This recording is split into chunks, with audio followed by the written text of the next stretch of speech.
सूर्य के उपासना लोक आस्था के पर्व छठ को लेकर राज्य के शहर, गांव और कस्बों तक भक्ति के रंग में रंगा रहा।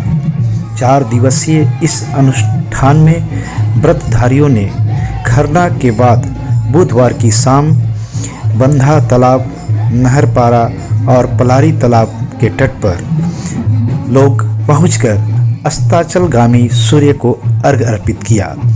छठ पर्व को लेकर सड़कों से लेकर मोहल्लों की गलियों तक छठ में कर्णप्रिय मधुर गीतों की गूंज रही। मोहल्लों से लेकर तालाब के तटों तक साफ सफाई दिखाई दिया।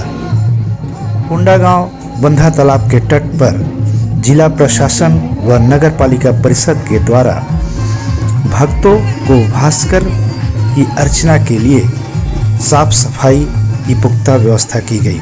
वहीं पुलिस प्रशासन के द्वारा यातायात व सुरक्षा के पुख्ता व्यवस्था की गई थी।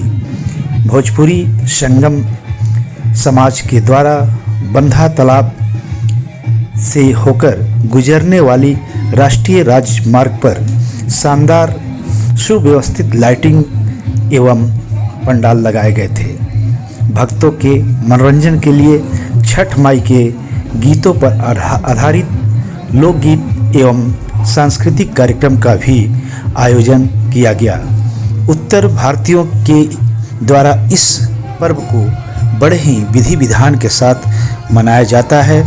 4 दिनों तक चलने वाले इस व्रत के लिए पहले से ही तैयारी में लोग जुट जाते हैं।